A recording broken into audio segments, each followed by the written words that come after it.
Na guarda compartilhada, a mãe pode mudar de cidade? Sim. Não, a mãe não pode mudar de cidade.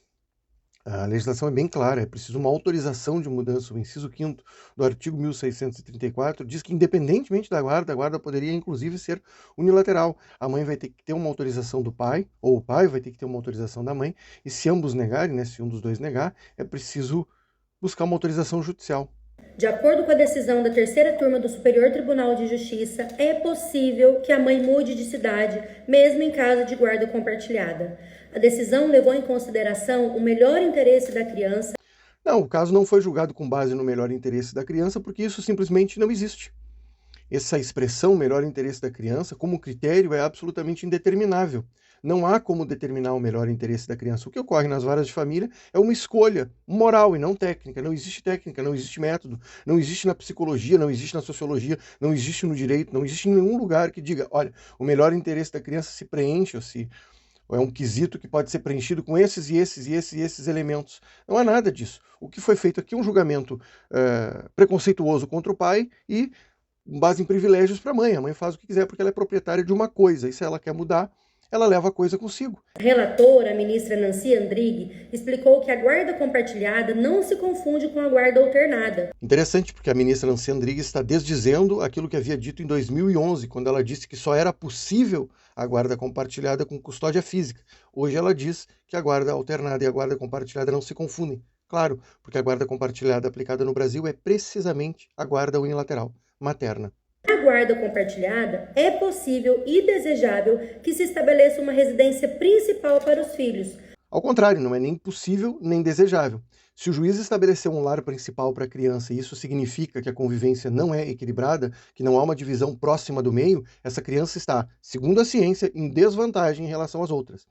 As crianças que vivem em arranjos de custódia simétrica ou muito próximo da simetria, elas têm um desempenho parecido com o das crianças em família intacta. As crianças que moram apenas com um dos genitores no tal lar principal, elas têm um péssimo desempenho em todos os indicadores. Isso é consenso na ciência. Existem estudos e meta-análises confirmando isso há pelo menos 25 anos, ou mais, dependendo do critério que você usa. Tem uma meta-análise de 2016 que diz o seguinte: as crianças só se beneficiam do compartilhamento quando ele é simétrico ou muito próximo disso, proporcionando para eles uma referência de lar para as suas relações na vida.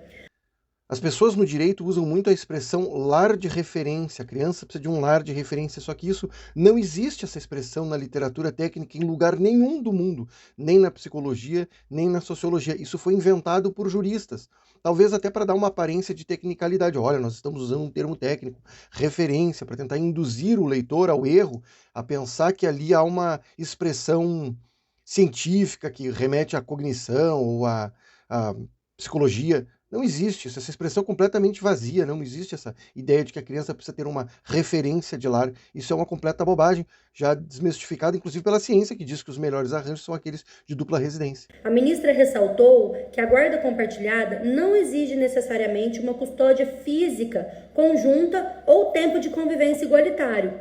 A ministra Nancy Andrighi está errada, porque a ministra Nancy Andrighi já havia dito com toda clareza que sem o compartilhamento físico há um esvaziamento do processo, tornando a guarda compartilhada inútil.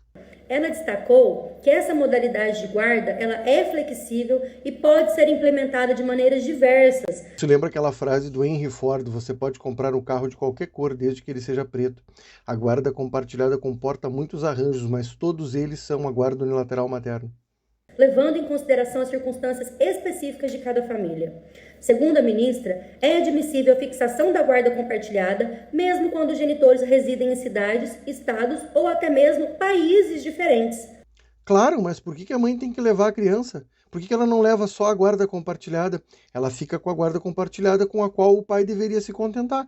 Não é a mesma coisa? Por que o pai tem que ficar com a guarda compartilhada que não tem custódia física e a mãe leva a criança?